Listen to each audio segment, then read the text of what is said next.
Welcome to the Aaron Wildavsky Forum for Public Policy. Just a couple of words of introduction, and then I'll turn it over to our colleagues. The Goldman School is a graduate school, multidisciplinary in nature, that looks at real policy issues with faculty trained in a variety of disciplines: economics, political science, law, social psychology, engineering, physics, demography. And it was started in 1969 when the public policy movement in academia really got started. And our first dean was Arie Wildavsky. And he was an amazing figure. My colleague Lee will tell you more about him in a minute, but there's always one statistic I like to cite, which is he is the author or co-author of 39 books, which puts him slightly ahead of the number of books most of us have read. Unfortunately, Aaron passed away a number of years ago. Perhaps Lee will also talk about that. And I do want to publicly commend all the work that several people did, but particularly Lea Friedman, who really made a yeoman's effort in the mid-90s to raise the funds and establish a very special program as a living memorial to Arie Wildavsky. And this is the culmination of these efforts. We have this forum every year. It's really our signature event. We've had some amazing people in the program, a couple of Nobel laureates, many other distinguished people. We're at the same level of excellence tonight. And so I want to thank Lee, a member of our faculty since 1974, for being the leader and the shaper and the architect of the Wildavsky Forum. So let me turn the podium over to Lee, who will tell you more about Arie Wildavsky and more about the forum, and we will eventually get to introduce the speaker, but if not, it's not that important.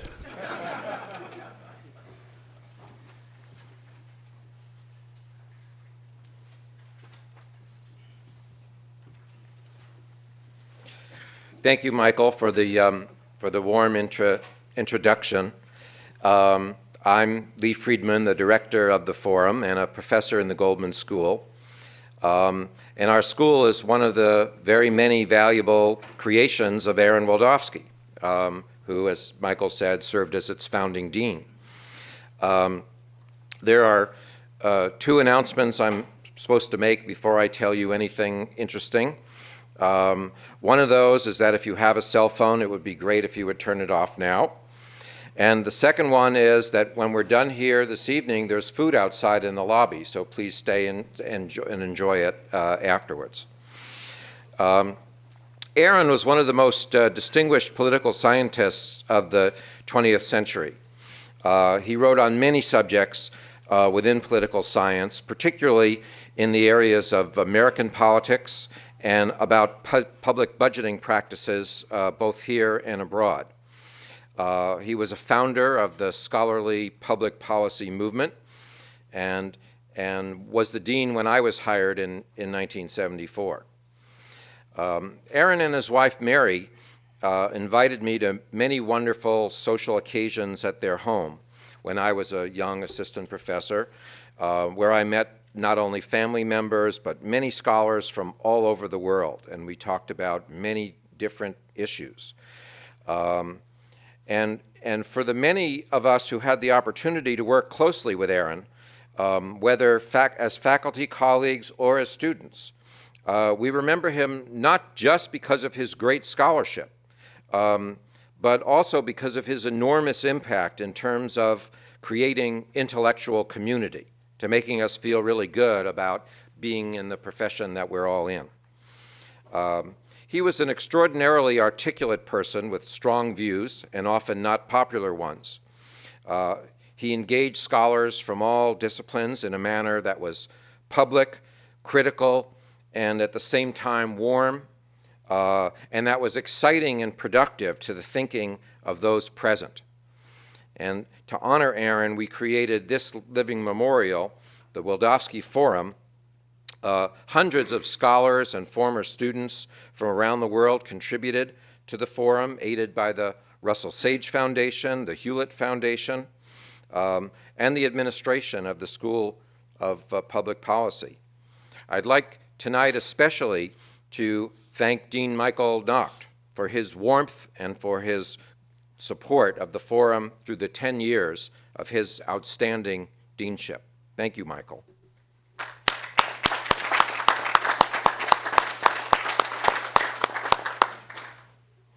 I'd also like to thank Erin King for all of her logistical work and making the arrangements for this evening, and for the staff and student volunteers for their assistance and implementation, one of Aaron Wildavsky's favorite topics. Our intent for the forum was and remains to bring intellectual excitement and community to the campus, as Aaron Wildavsky had brought to us. Our speakers are not restricted by discipline. We care about ideas and learning that matter to scholars of public policy, no matter what discipline or area they come from.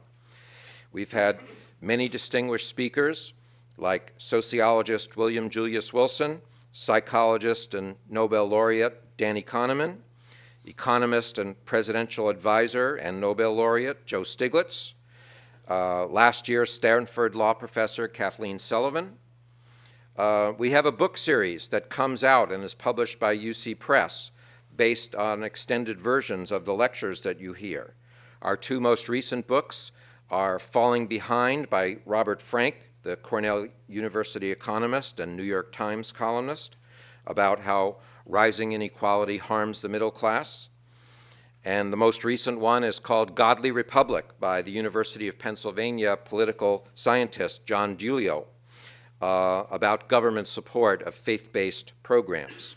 And others are in the works, and I will have more to announce next year. I'd like to offer my thanks to the members of the Wildavsky Forum Selection Committee, Professors Suzanne Scotchmer and Jack Glazer and Margaret Ware, for their careful work and for their fine choice of this year's speaker. Our format is to have a lecture this evening with some time for audience questions and comments that Professor Glazer will moderate later. Tomorrow morning, from 9 a.m. to 11, the discussion will continue in the seminar room of the Goldman School, room 355 of the newer building, and you're all welcome to attend that as well. Professor Glazer will moderate tomorrow with two other distinguished colleagues, our Dean Michael Nacht and Professor James Breckenridge of Stanford University, who's the co-director of Stanford's Center for Interdisciplinary Policy and Research on Terrorism. Tomorrow, they will offer reactions to this evening's address, and following our speaker's response, the floor will be open, and anybody in the seminar room is welcome to participate. And now, let me turn over the floor to my colleague, Professor Jack Glazer, who will introduce our speaker for this evening. Thank you.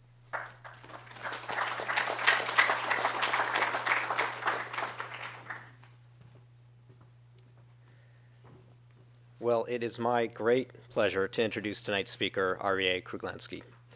I don't want to take up the whole evening going over Professor Kruglanski's numerous accomplishments.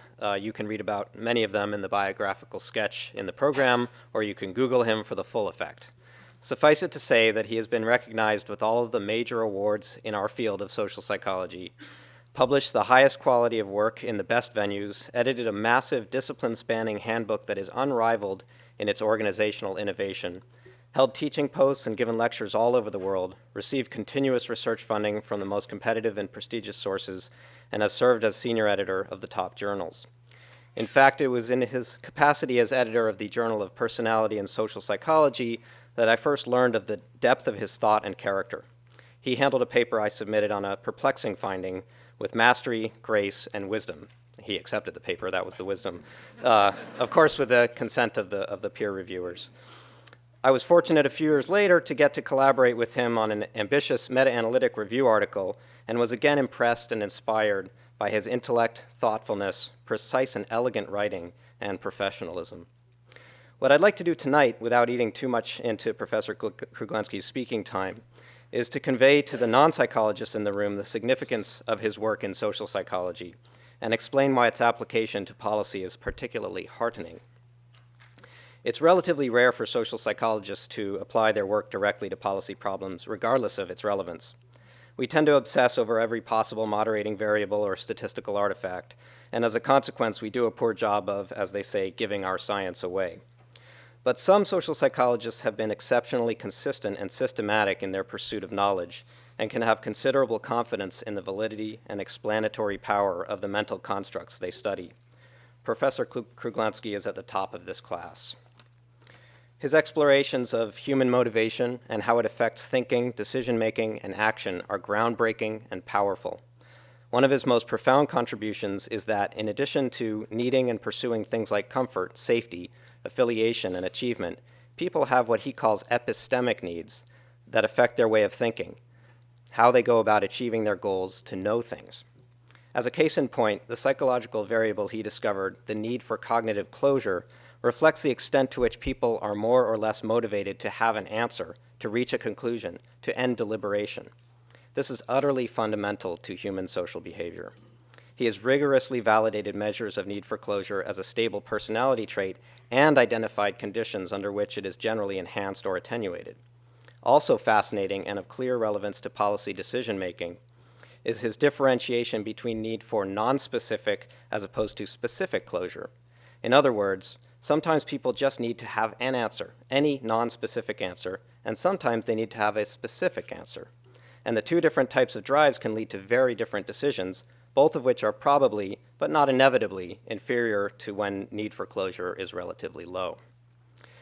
What makes Professor Kruglanski's work especially valuable is his ability to dig deep into the nature of these concepts while thinking big about their implications.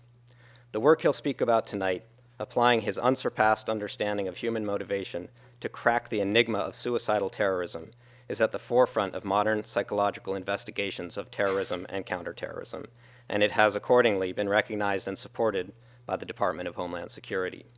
So it is my great privilege to have Arie Kruglanski here today to help us understand what motivates suicidal terrorism. Please welcome Professor Kruglanski.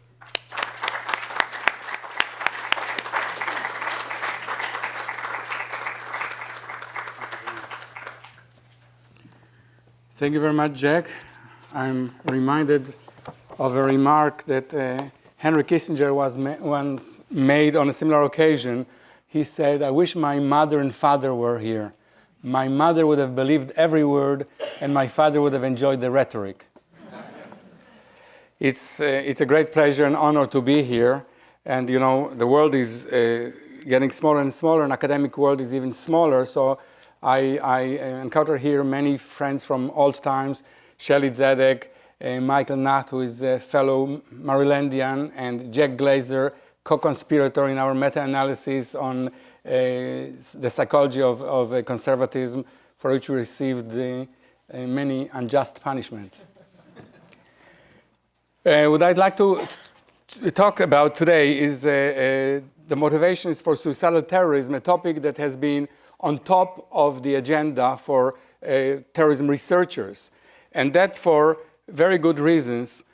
And actually, there are two such reasons. One is the epistemic curiosity about what appears as a bizarre phenomenon, and that is the readiness of seemingly unexceptional human beings not only to murder innocents, children, women, old people, innocents, and non-combatants, but also to lose their own lives in the process, which seems to run counter to the basic human need for survival. The second reason is pragmatic. Presumably, understanding profoundly terrorist motivation is a preconditioning for altering such motivation, which could furnish a useful tool in the battle against terrorism, in counterterrorism. Now, many recent analyses have addressed the topic of terrorist motivations, and the authors, however, varied in the kinds of motives that they identified as crucial to suicidal terrorism, and also in the variety of motives that seems to be involved. Some people identified a single motive as crucial.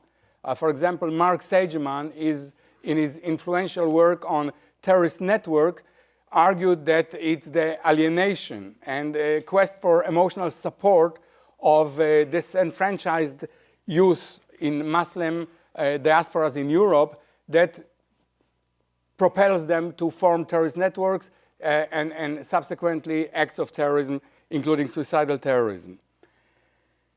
Robert Pape, in Counter-Distinction, political scientist, suggested that it's the liberation from foreign occupation that is the critical motive that underlies suicidal terrorism. And Spekard and Akhmetova, who studied Chechen terrorists, suggested that it's personal trauma that pulls, that has the major weight in explaining suicidal terrorism. And Nasra Hassan, who studied Palestinian terrorists, talked about religious motivations, paradise, being in the presence of Allah, meeting the Prophet Muhammad, and so forth.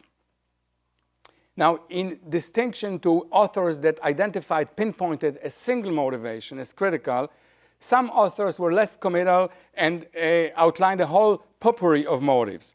So Mia Bloom talked about honor, dedication to the leader, status, pain of personal loss, coercion, humiliation, feminism, proving that women can also do it and can contribute, therefore, to their society. Even longer list of potential motivations was proposed by Jessica Stern, ranging all the way from personal and group-based humiliation to money for one's family. Now, given this heterogeneity of motives, one is moved to throw one's hands in despair and ask whether there is a motive that cannot explain suicidal terrorism. One logical step of reducing that heterogeneity is to lump the motives proposed into broader motivational categories. And in fact, several authors have taken such a step, and the classification they proposed was a distinction between personal circumstances and ideological reasons, personal causes and ideological reasons. So, for example, the alienation, the disenfranchisement, the discrimination felt by Muslims in the European diaspora, or the pain, trauma, and loss of loved others that Spekard talked about, stem from individual personal experience. These are personal causes that might push someone to become a terrorist. On the other hand, liberation from foreign occupation or obedience to the commandments of God are ideological reasons that transcend any individual's personal life circumstances. And a third category that appears in some analyses is of social duty of obligation, whether internalized or conveyed by peer pressure. And this type of motivation is frequently mentioned in reference to the Japanese kamikaze of Second World War, but it's highly pertinent and often mentioned as well in reference to current-day suicidal terrorists. Now, this partition between ideological reasons, personal factors, and social pressures is helpful. It reduces the variance, but it's still incomplete. It's still not quite satisfactory. It's descriptive at best rather than analytic, and it falls short of delineating or unearthing the underlying dynamic of suicidal terrorism. Several questions remain. One question is, are any of these motive categories unique to terrorism? And of course, you do not have to be a rocket scientist to realize that the answer is a resounding no. Pain, trauma, and alienation can foster a variety of nonviolent activities. So can ideological reasons and social pressures. As concerned ideology, for example, Mahatma Gandhi identified nonviolence as the supreme means of liberating his country from British rule. And of course, nonviolence was embraced by Martin Luther King in the civil rights struggle in our country. So the question is, and the same can be said about social pressures. Social pressures constitute a general mechanism capable of eliciting any kind of ideological commitment, not necessarily a commitment to violence. So the question is, what precise role each of these factors plays in fostering terrorism and under what conditions.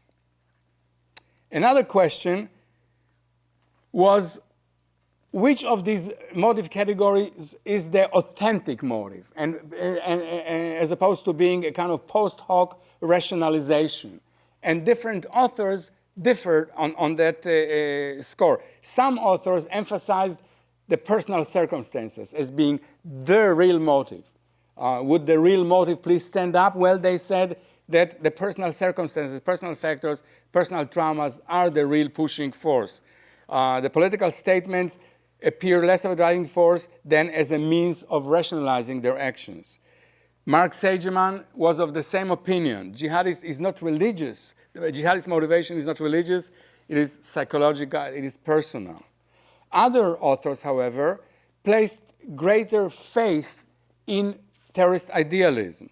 So Robert Pape talked about the fact that egoistic and anomic motives are insufficient. Altruistic motives, alone or in conjunction with others, are likely to play an important role. Rohan Gunaratna, major expert on Al-Qaeda, wrote that what actually motivates Al-Qaeda is not power, wealth, or fame, but an ideological belief in their struggles. Scott Atran, an anthropologist who studies terrorism, again voted for ideological reasons. And finally, some authors like Ami Pedatsur talked about different motives in different cases. Some people are motivated by personal circumstances. Some people are propelled by ideology. In short, different strokes for different folks. And these differences between the authors require sorting out. So the questions that remain are, is one of these categories authentic? And if not, how do these motives relate to one another? Do they constitute alternative motivational bases, alternative sources of motivation, or are they somehow interconnected? Do they share a deep commonality? And in the remainder of this talk, I'd like to argue that yes, there is a deep commonality, there is a deep structure that integrates all these diverse motivational contexts of suicidal terrorism. So as a preview of what is to come, I'd like to propose the concept of the quest for significance or the quest for dignity as the overarching motivational category that propels suicidal terrorism. I'd like to talk about the implications of this idea and the evidence pertinent to these implications, talk a bit about further research directions and implications for counterterrorism.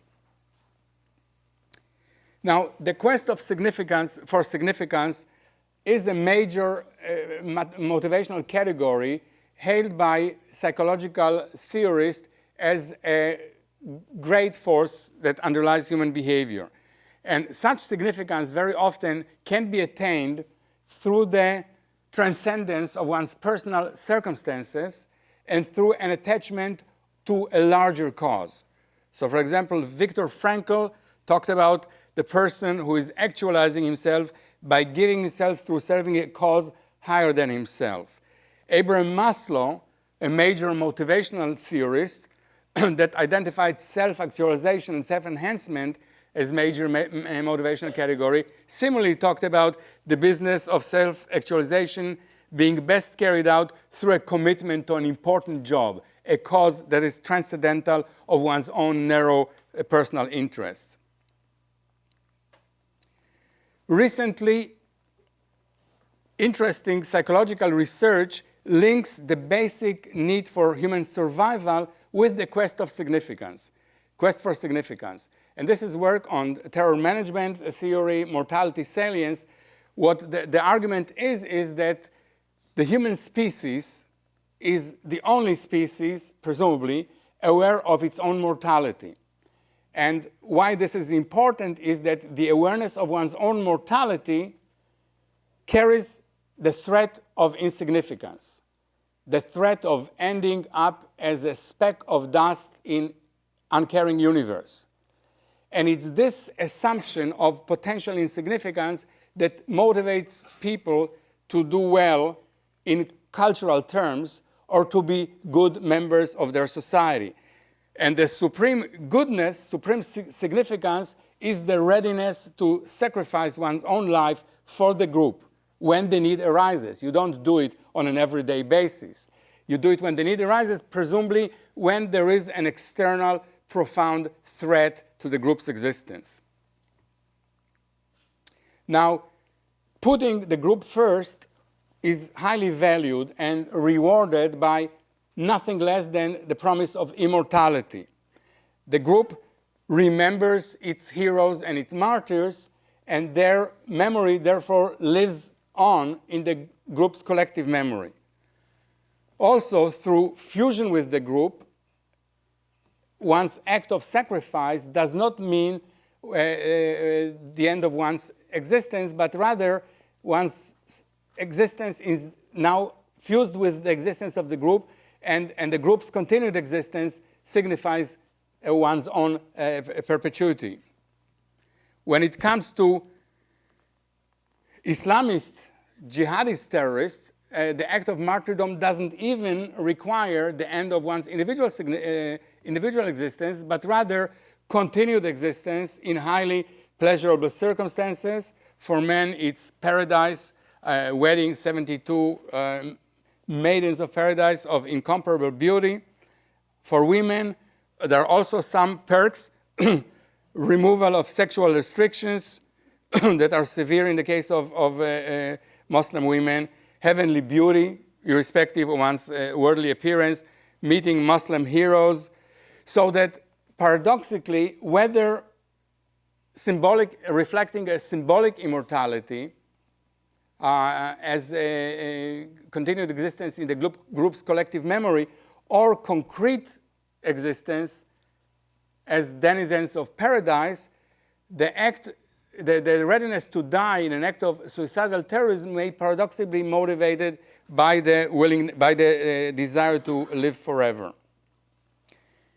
Now, this analysis may sound highly theoretical and philosophical. It does have concrete implications that are empirically verifiable. One implication, heavily researched by terrorism management researchers, is that reminders of one's own mortality should augment the significance quest and the readiness to embrace cultural causes.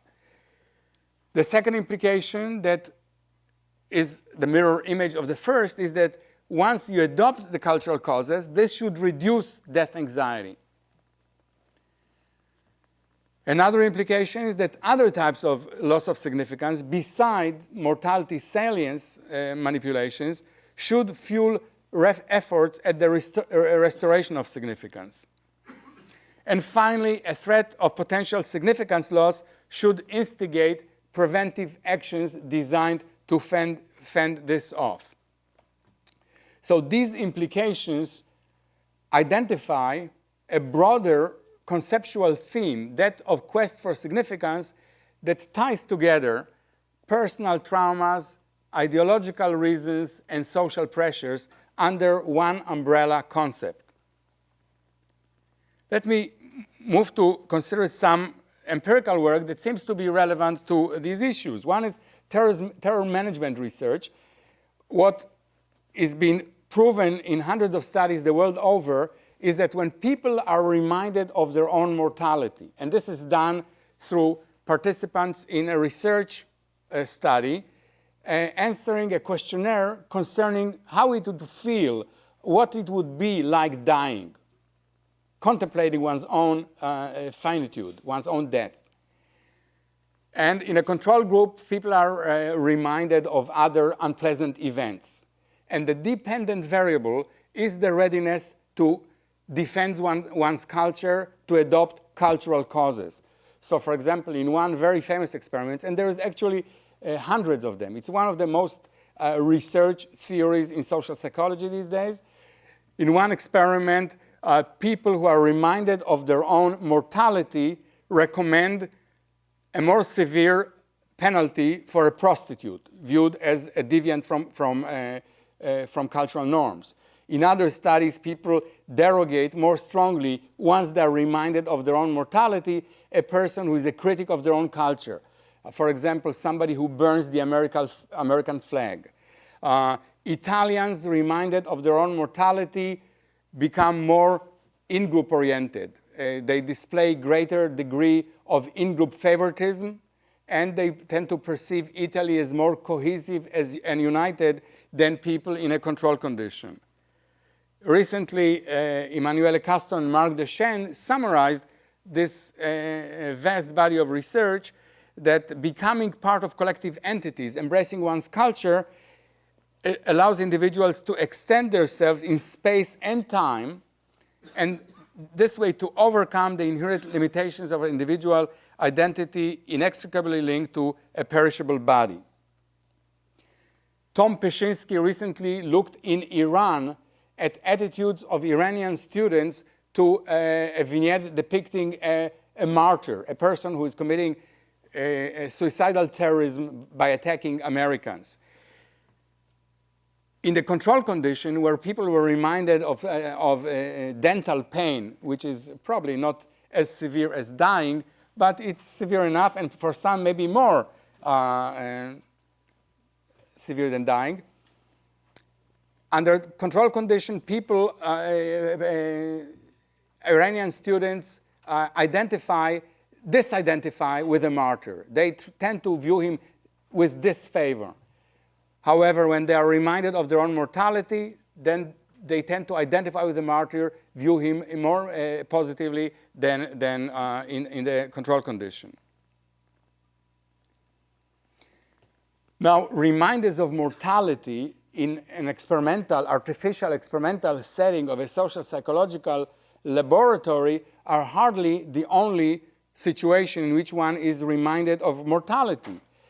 One pervasive reminder of mortality in the war zones is loss of loved ones to enemy violence. Spekard and Akhmedova studied in these terms Chechen terrorists by interviewing fallen Chechen terrorists, by interviewing their family and friends, and also hostages that spoke with these terrorists during the 3-day siege that you all remember in the Moscow Dubrovka theater. And what they find is that in all those cases, there was a personal trauma. More than one family member killed. In 16 of the 34 cases, father or mother killed, brother killed, husband killed, and so forth, in every single case. And that's what they conclude. When we looked at the primary motivation, we would have to say that it was trauma in every single case.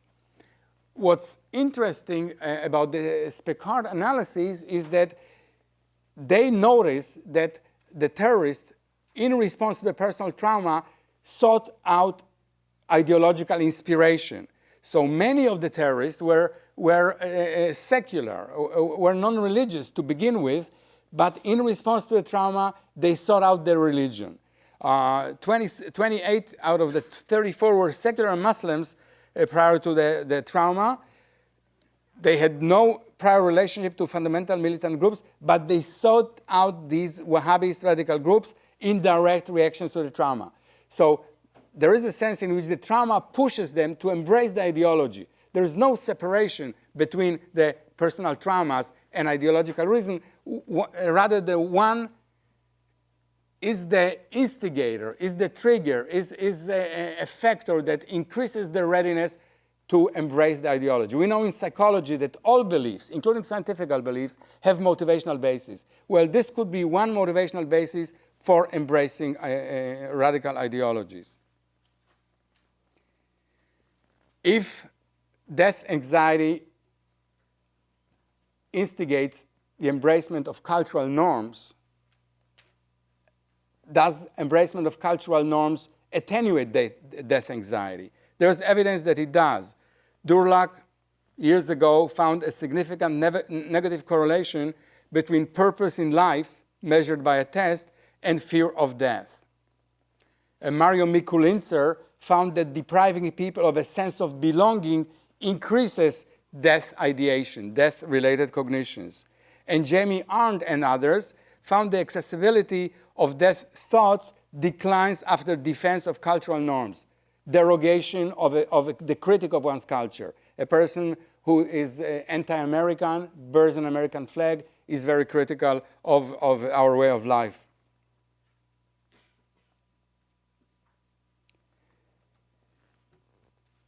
The link between doing well by cultural norms and attenuation of death anxiety seems to have been intuitively understood by political leaders who required major sacrifices from their followers. So here's a quote from Mao Zedong: "All men must die, but death can vary in its significance. To die for the people is heavier than Mount Tai, but to work for the fascists and die for the exploiters and oppressors is lighter than a feather." And this overcoming of death anxiety through adherence to cultural norms seems to have played a major role in current day suicidal terrorism. Here is a quote from one of Nasra Hassan interviewee, a failed terrorist. A successful terrorist cannot be interviewed, unfortunately. And what this man said is that by pressing the detonator, you can immediately open the door to paradise. It's the shortest path to heaven. No fear. The ideological reward will be very quick in coming. Another failed suicide terrorist: to be a shaheed is the loftiest objective. It's the biggest and most holy thing that you can do, and then you receive all the rewards in paradise.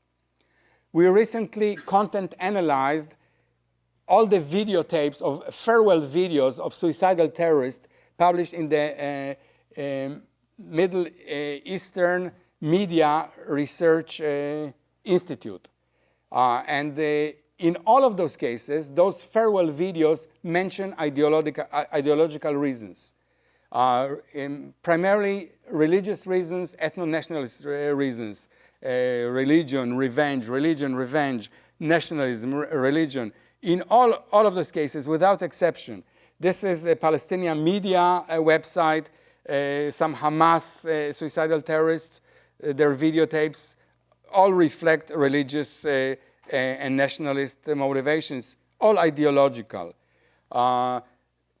Interviews with mothers, one father, unexceptionally religious justifications. Now one might skeptically ask, are these for real? Are these authentic? Or are these post hoc justifications? Are these some articulations that were prefabricated and put in the mouths of the terrorists by their organizational launchers? There are reasons to doubt that this is the case.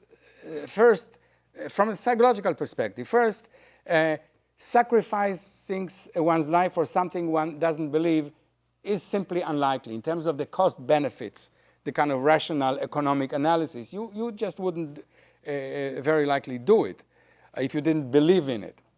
The second is that the sheer act of making a statement and rehearsing it introduces what we social psychologists call the saying is believing phenomenon, in which the speaker ends up believing what he or she was induced to incite. And finally, everybody seems to agree that these arguments, these ideological arguments, represent an apparently successful recruiting device. So there is very little reason to believe that if it was a recruiting device, once the push comes to shove and the operative is about to launch his suicidal or her suicidal mission, all of a sudden the belief evaporates. The importance of these videotapes and these ideological indoctrinations was brought home to me recently when on a visit to Singapore to an Institute for Counterterrorism at the Nanyang Technological University, I met a young Muslim woman. Azalin is her name. Azalin is, like all Malay Muslims, she's religious, but she's not a fanatical Muslim. She dresses in a modern way. She wears her hair long. She doesn't wear the hijab. And after all, she's an academic, holds a master's degree. She is working in an institute devoted to counterterrorism. Yet she recounted to me that the video, and her job, I forgot to mention, is to content analyze the Al-Qaeda videos. And she mentioned to me that, frighteningly, she finds these videos extremely compelling, extremely pervasive, to the point that she needs to speak every once in a while to the resident cleric to be decompressed. Such is the power, and you know, this is a person who is working, committed to counterterrorism. The quest for significance suggests that awareness of a threat to one's significance through mortality salience or actual experience of significance loss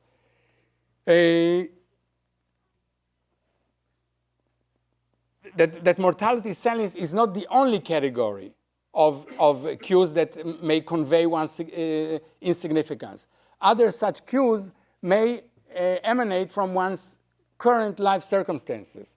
For example, the feelings of alienation by and disenfranchisement by Muslims in the European diaspora. They are not mortality salience, but they are cues to insignificance. They are discriminated against, they are treated badly. There is an Islamophobia in Europe pervasively.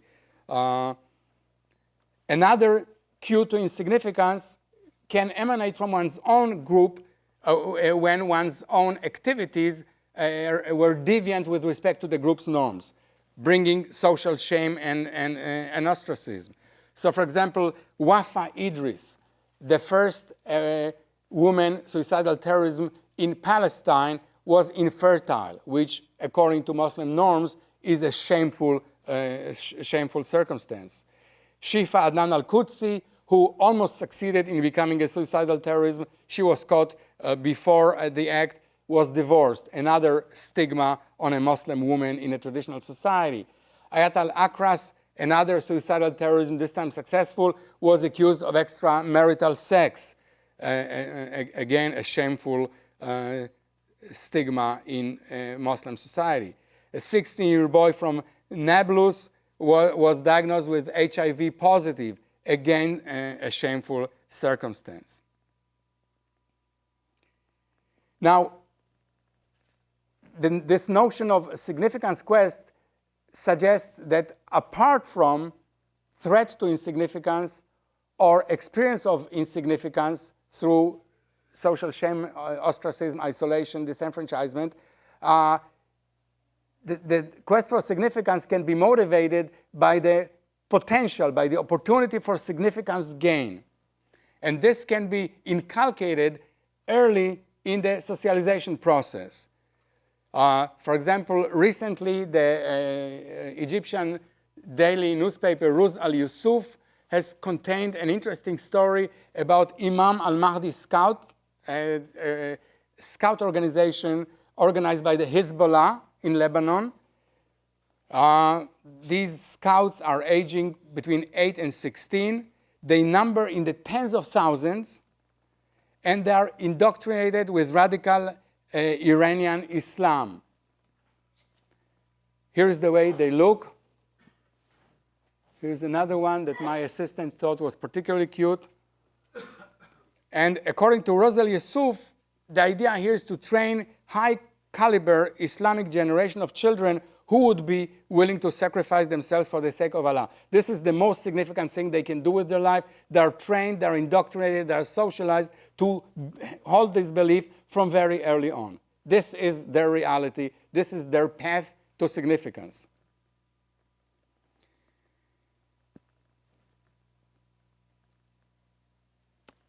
When a group is in a deadly conflict with its enemies, adoption of a collectivistic, idealistic causes can provide an opportunity for significance gain through martyrdom and through heroism, through which suggests that adoption of collectivistic versus individualistic causes could be correlated with terrorism. And we recently, at our START Center at the University of Maryland, carried out internet research followed up by face-to-face research in 12 Arab countries, Pakistan and Indonesia. And we looked at the tendency of individuals to commit to collectivistic causes, one's nation, one's religion, as opposed to individualistic causes. Education, professional development, and so forth. And the dependent variable was support for attacks against the US, and we find across the spectrum of the countries investigated that people who subscribe to collectivistic causes are more likely to support attacks against Americans, both military and civilians. And, you know, this issue of collectivistic versus individualistic causes, again, was brought home to me when about a month ago I was in Manila and had the opportunity to interview a major lieutenant of the Abu Sayyaf organization, which is an affiliate of Jamaat Islamiyah, which is an affiliate of Al-Qaeda. And his story really reflects the vicissitudes of individualistic and collectivistic goals that mark the up and downs of his voyage through terrorism. So as a young man, he volunteered. He's a Filipino from the southern Philippines, a Muslim, and he volunteered to the Abu Sayyaf organization based on a collectivistic, idealistic zeal to improve the lot of the Muslims in Mindanao, in southern Philippines. Once he joined the organization, he realized that although the goals are lofty, the actual implementation is less lofty, and it involves kidnappings and murder of innocents and so forth. So he was disenchanted with those goals. At the same time, his individualistic goals became prominent. He got married, he had children, he completed his education, he became a teacher in a school. He left the organization. Then, for some reason that he argues was unjustified, he was pursued by the police, by the government, back into the organization, back into commitment to collectivistic causes. Finally, again, the hardships of being in the organization, being on the run, unable to pursue his individualistic objectives, led him to surrender, and now he's collaborating with the police. He's going to be in the witness protection program and so forth. But this interplay of collectivistic and individualistic goals really was extremely important in this individual's trajectory. And you hear similar stories when you look at stories from terrorists from other times and other places, members of the Provisional IRA, members of the Basque ETA, members of the Brigate Rosse in Italy. And the upshot of this is that when individualistic goals allow you to attain significance according to cultural norms, your tendency to adopt collectivism is reduced. When individualistic hopes fail, this provides an impetus for the embracement of collectivistic objectives, which in some cases, not in all cases, not all ideologies, collectivistic ideologies are violent, but in some cases they could be. And they could provide the warrant for suicidal terrorism. The notion of significant quest suggests that as the baseline of one's felt significance increases, in order to have a just noticeable increase in significance, one has to commit acts of spectacular impact. And this is reminiscent of a recent analysis by Euch Printzak, a political expert on terrorism, of megalomaniacal hyper-terrorists, such as Osama bin Laden or Ramzi Yousef. They perceive themselves in historical terms and dream of individually devastating the hated system. Ramzi Yousef, for example, dreamed of collapsing the two towers on one another. Ramzi Yousef was the mastermind behind the 93 attack on the World Trade Center. He dreamed of 250,000 deaths being produced by the collapsing of the towers on one another. He dreamed, when hiding in the Philippines, of colliding 12 planes in the air and causing untold casualties. Recently, two economists working out of the Rand Center in Santa Monica found a positive correlation between one's level of education and age and mission importance. People who are educated, whose base level of significance is relatively high, volunteer only for actions that are of particular significance. And significance in this case is objectively operationalized as attacks on civilian versus military targets. They bring more bang for one's suicidal buck. And large population centers, which produce greater casualties.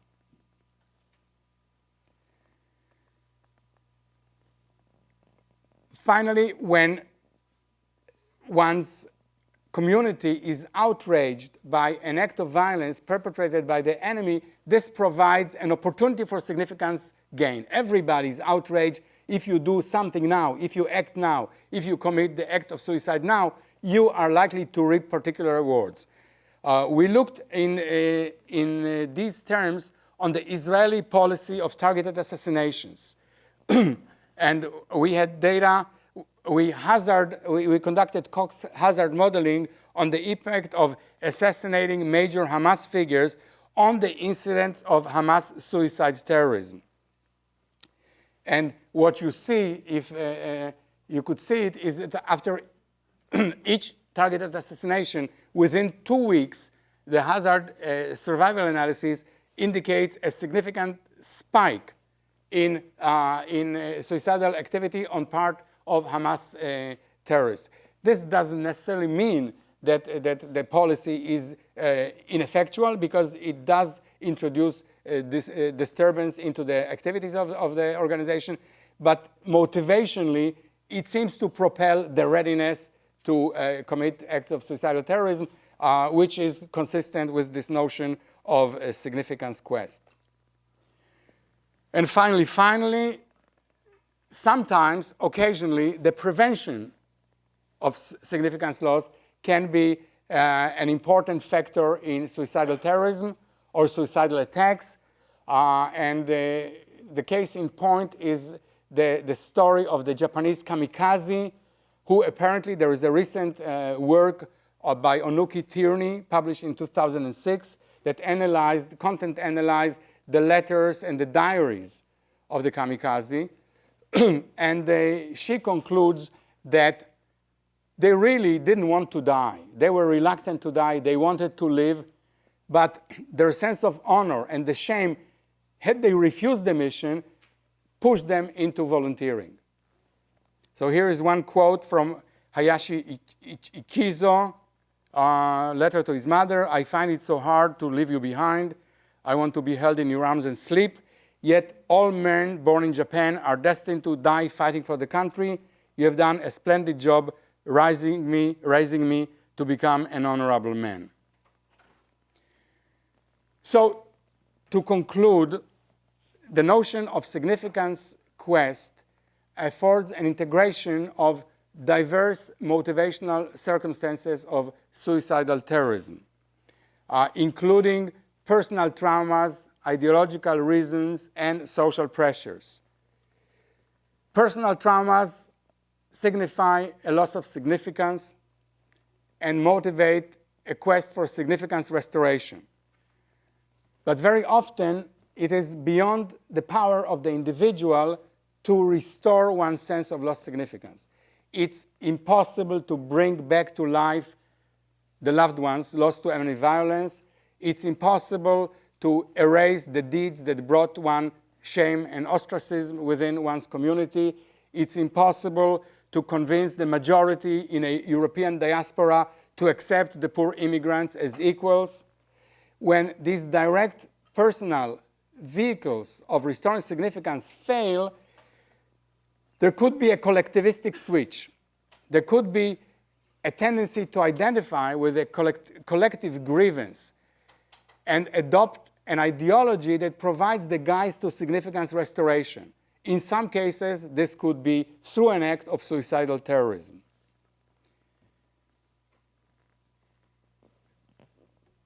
Restoration of significance lost is not the only way. Significance gain is an important motivation. It appears in the socialization of young people.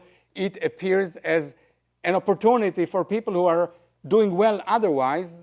Osama bin Laden wasn't exactly a poor, destitute youth, nor was Muhammad Atta, but it offers an opportunity unavailable otherwise, to become an instant hero, to go back, to go down in history.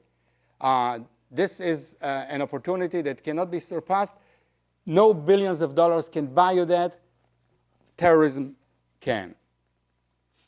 And finally, it integrates the idea of prevention of significance loss following dictates of honor, duty, and obligation. So the ideology here is of utmost significance. I will not dwell much on the research implications, but I'll go directly to implications, policy implications, potentially, for counterterrorism. The centrality of ideological warrants for suicidal terrorism suggests the importance and the possibility of undermining them by credible communication efforts. And this issue of struggle for the hearts of minds of the Muslims is of particular importance this day and age. Only last year, Al-Qaeda was issuing a propaganda video every 3 days. And the Al-Qaeda Media Committee, headed by Abu Abdel Rahman al-Maghrabi, the son-in-law of Ayman al-Zawahiri, that committee is promising to intensify the propaganda efforts. So these propaganda efforts need to be counteracted. And it's interesting that everybody talked about how the Muslim majority is silent. Well, in some Muslim countries, there is an effort afoot to counteract ideologically the jihadist way of thinking about Islam. And we are now at the START Center involved in evaluating one such effort in Singapore. In Singapore, there are about 60 Jamaah Islamiyah terrorists in detention centers. They were planning the bombing of the American embassy, the Australian embassy, the Israeli embassy, the British embassy, and they were all apprehended. What this de-radicalization effort consists of is sending clerics and jurists, ulama and fuqaha, into those detention centers and arguing credibly from the standpoint of the Quran and the Hadith that terrorism is not the way to go, that terrorism is actually forbidden by Islam and so forth. What's interesting about this effort is that in parallel to this intellectual effort by clerics and jurists in detention centers, another group is working with the families of the detainees. The families of the detainees, the children of the detainees, can become very susceptible to radicalization because of identification with the father, because of being destitute and poor after the major bread earner has been jailed. So they are a very important focus. And these groups, these are, by the way, non-governmental NGOs based on a major mosque in Singapore, the Hadija Mosque. They work with the families, provide wherewithal for the children to continue their education, provide professional education for the women. And this is very important. This is the heart aspect in the battle of the hearts and minds. And why this effort with the families and the youngsters is important is that it gives, presumably, the detainees a sense of significance, that their needs matter, that their families matter. So if it works, it should increase the readiness to listen intellectually to the arguments by those clerics that attempt to argue a different point of view. Of course, once a person is detained, maybe too late, it's important to avoid the radicalization to begin with, to prevent the radicalization. And there are important implications here, both on the military level and on the policy level, on the political level. On the military level, it's important to minimize the overreaction to terrorism and enacting a disproportional act to terrorism that may produce collateral damage and push over the brink those people who are outraged by the loss of innocent lives, and push over the brink those who witnessed or suffered the consequences of this injustice. On the political level, it means an attempt to implement immigration policies, foreign policies, educational campaigns that are intended to reduce intergroup tensions and reduce the sense of immigrants and other minorities that they are mistreated, that they are disenfranchised, and reduce, therefore, their readiness to make the leap into terrorism. Positive intergroup contact, strict anti-discrimination laws, strict anti-discrimination norms that have worked in our country to a considerable extent in reducing racial tensions, in reducing gender tensions. We have a ways to go, but we have gone a ways already. These kind of policies would be extremely important in preventing the radicalization. It's not something that can be solved militarily. It's not something that can be solved from one moment to the next. It has to be something that is long-term and very fundamental and very pervasive.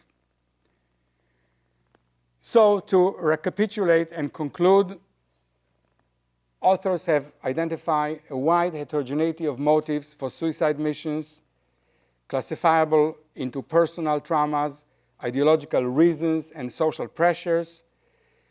The notion of significance quest, the quest for human dignity, seems to provide an overarching motivational concept that explains a large amount of variance in suicidal terrorism. Terrorism justifying ideologies promote significance gain, afford undoing of significance loss, and afford the prevention of significance loss. And this kind of analysis is not merely philosophical. It's consistent with empirical data. Much more research needs to be done, of course. But it also has implications for counterterrorism. And basically, it's a two-pronged implication. One is on the intellectual. The battle for the minds provide intellectual counterpoint, because everything is done in the name of some ideology. So an ideological counterpoint is essential. And the second prong is to reduce the readiness to embrace them by reducing as much as possible the bitterness, the feeling of grievance that large swaths of people may experience. Thank you.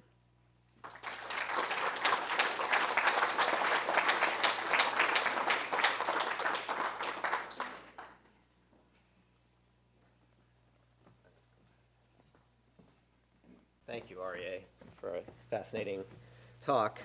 It's now my job to do something somewhat awkward, which is to read other people's questions and try to put them in some reasonable order, and also to try to read your handwriting. But this is open discussion. It's a small crowd. We could devolve into open discussion, but we're going to start with the questions because people have been given that opportunity. Someone might ask the wrong question. Well, we'll see what happens. So anyway, this is just desserts because my students have to read my impossible handwriting, so it's only fair that the tables get turned. So I'm going to start with this question, and I'm going to stand here because I'm not mic'd up like you are, so Okay. I'll stand near the microphone.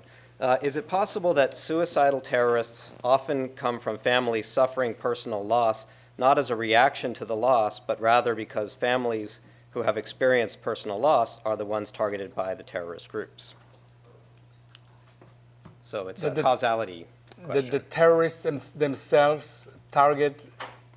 That it's not so much the loss that causes the pursuit of the terrorist groups, but it's the by the suicidal terrorists, but the recruiters. The The recruiters. recruiters. Exactly. Yeah, it's quite possible, and I think it's not only possible, it's probable that the recruiters who are very clever, social psychologists, they identify the vulnerability of people, they understand the dynamics that goes into it, and they target people who feel enraged, who feel a sense of loss and a sense of trauma. So, it's just the understanding of the psychology, naive understanding of the psychology of recruitment by terrorist recruiters. I think there is even evidence that this is in fact the case. I'm going to, there's another question here that's related to that I'm going to rephrase slightly to get it a little more parallel with that prior question, which is, assuming that there is this quest for personal significance that determines this and that that's a consequence of some degree of humiliation or loss of significance, what is it that, there are alternative routes that people can take if they're shamed or they've lost personal significance. They could turn to substance abuse or become just isolated. So what do you think are some of the features that make the determination as to going one way or the other, and in particular going in the terrorist direction? Well, if you have to choose between being isolated or taking drugs and restoring your significance in the realm of the imaginary, probably a better way would be to do it in a way that is condoned by the shared reality of your culture. So, to the extent that this kind of route is available and accessible in their environment, that's a very compelling alternative. They could become, from people who are shunned and ostracized, into cultural heroes. They would not attain that in any other way. They would not attain it by using drugs. They'll be even further pushed away from society or by being isolated. So this is really a very powerful tool that is available. Do you think it implies, though, some personality characteristic that's actually a little more promotion focused, a little more ingenuitive or even prideful than somebody who would take a more passive sort of response? Yeah. In the history of the study of terrorism, the first hypothesis that people had 30 years ago, when people studied the urban terrorists, the Bader-Meinhof, the Brigate Rosse, the Aum Shinrikyo, and others, was that these people have a certain personality profile, that they are pathological. There is a personality illness or dysfunction that propels people to terrorism. By and large, this analysis or this hypothesis has been proven invalid. And people now talk about situational causes and other dynamics. I do think that personality factors, although they are not the root cause, not everybody who has a specific personality, risk-taking, promotion focus, aggressiveness, right-wing authoritarianism becomes a suicidal terrorist. But personality factors clearly can be contributing factors to the embracement of the ideology that serves those needs. So they're not irrelevant. A similar dismissal of situational factors such as poverty, some economists have shown that individual terrorists do not come from poor families necessarily, and also times of economic stringency are not correlated with terrorism.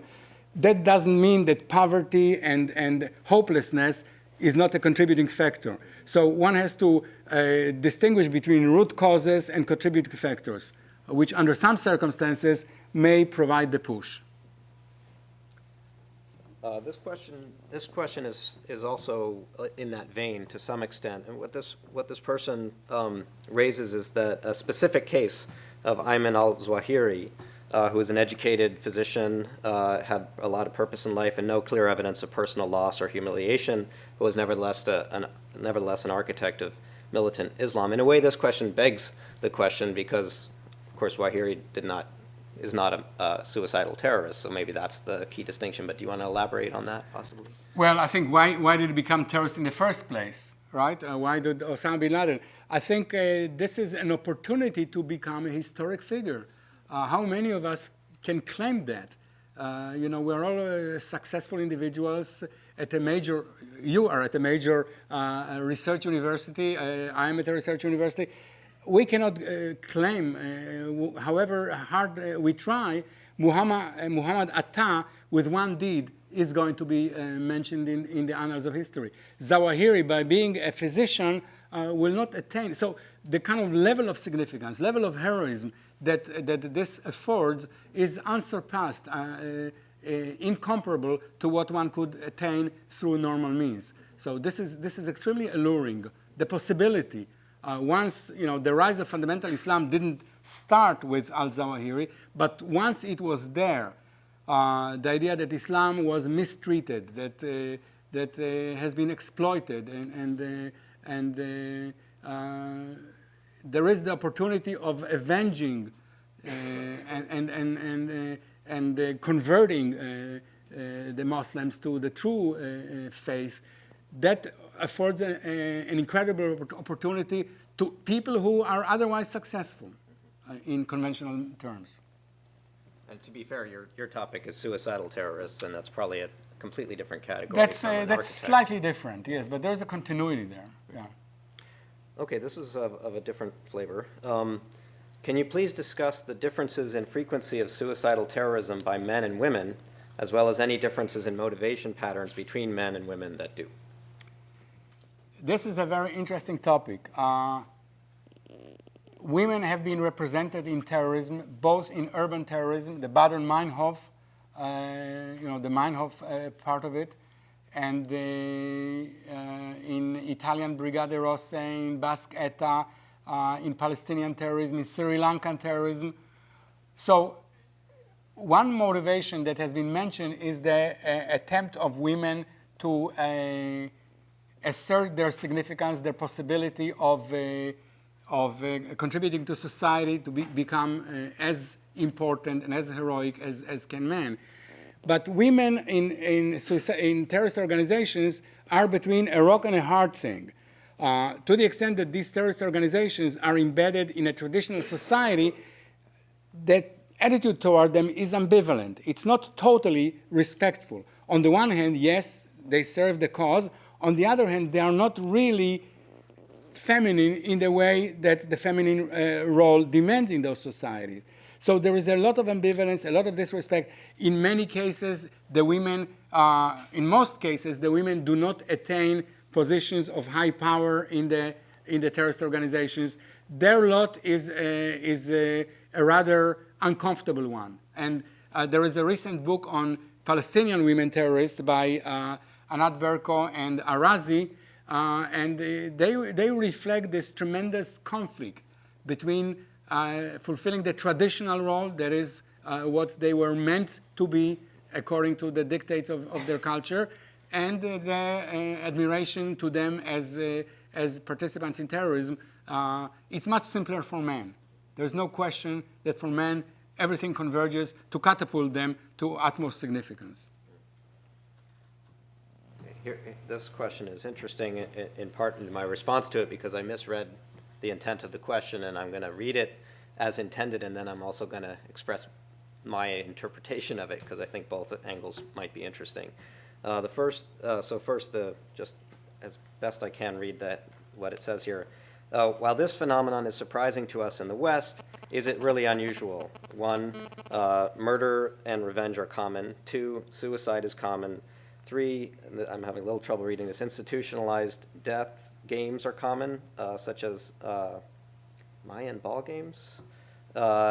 Indoctrinating children is common. Nationalistic resistance is common, et cetera. And so at first I read that as a critique of American culture, and because some of these things are actually quite common in the US as well. So that's my reading of it, is should we be so surprised as Westerners? We have a lot of the components that one might think would contribute to this kind of behavior, but I think the question was intended to say it's not particularly surprising in the cultures where we're seeing it happening, but maybe you could address both. Yeah, well, the phenomenon of suicidal suicide, adolescent suicide in Micronesia and other places can reach proportions of an epidemic. That adolescents are risk takers, they feel invulnerable, they like to flirt with danger and death, and they're very influenceable, so it can spread as an epidemic. It's different from suicidal terrorism in the sense that suicidal terrorism involves sacrifice for one's group. And that's something that is a bit difficult to understand in our culture, although, people in the military who run against enemy fire, like on D-Day attack, are are not very far removed in their readiness to sacrifice their life for a cause. It's much more common in collectivistic cultures. It's much more common in Islam than we imagine. And there is a sense in which there is an interesting confrontation in negotiations between Westerners and Muslims because of the difference in time perspective that collectivism can breed. So, for example, in the case of the Israeli-Palestinian conflict, the Israelis are surprised that the suffering of the people, the tremendous suffering of the Palestinian people, doesn't seem to really matter. They are as intransigent and they are supporting Hamas no matter their economic suffering, no matter their physical suffering, no matter how many. And I think part of it is that in Islam and in collectivistic cultures more generally, the group is what matters.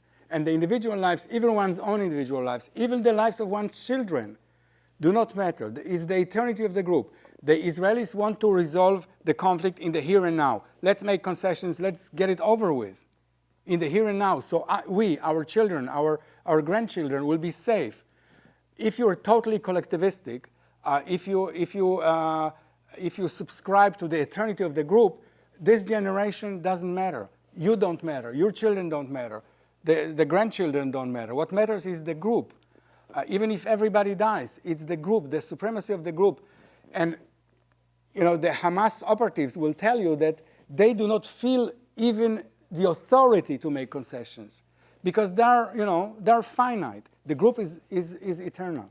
So they're entrusted with advancing the interests of the group that are eternal. They cannot possibly make concessions. They'll never make concessions, which is a very difficult perspective to us Westerners who are subscribing to the conflict resolution idea that there is a compromise, there is one cell in the matrix that's best for everybody, and it doesn't need to be like that. I think you're making a point, but I'm worried that we're running the risk of creating a bit of a false dichotomy. So, would you acknowledge that there's variability within Israeli and within Palestinian culture, and there's variability in behavior, and there are Israeli terrorists, Israelis who have committed acts of terrorism as well. So. Absolutely, there's variability in both cultures, but I think and there is collectivism versus individualism in both cultures. There are Israeli heroes that are willing to sacrifice their lives, put their lives on the block, or kill others for the cause. So it's not so much the Palestinian versus Israeli dichotomy, but rather collectivism versus individualism. Well, I think we maybe can squeeze one more in, and this is a poignant question, so I'll... Could you define terrorism? You've spoken for an hour and a half, you haven't even defined terrorism. Okay. Oh, that! That's a fair question. This is $1 million question. A very good question. Thank you for this question. Pardon? Someone had. I'm not a professor, so that's how I knew to ask. All right. There was a book published on political terrorism in 1988, quite a while ago, 20 years ago, by Alex Schmidt and Albert Youngman, and they provided 109 definitions of terrorism.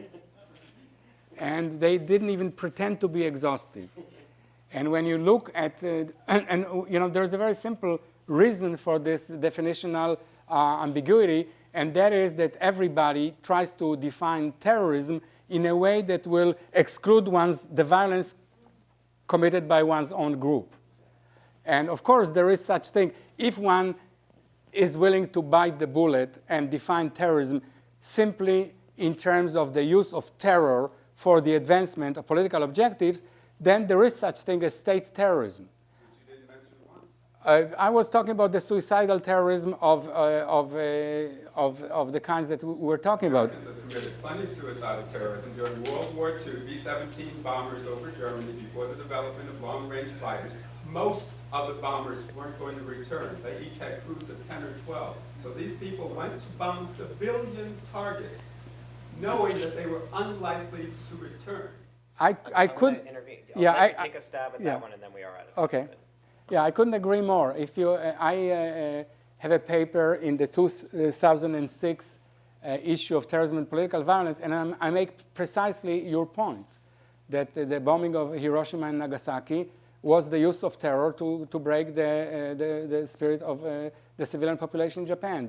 The bombing of Dresden, I make the very same point. 17 bombers were suicidal bombers, likely suicidal. Well, I think that everybody hoped to come back. I mean, The numbers were there. Everybody knew what they were. yeah. If you're called to talk suicidal violence or suicidal military actions, it would have been less, of this kind of issue involved. I mean, it's an interesting talk on that basis, but Okay.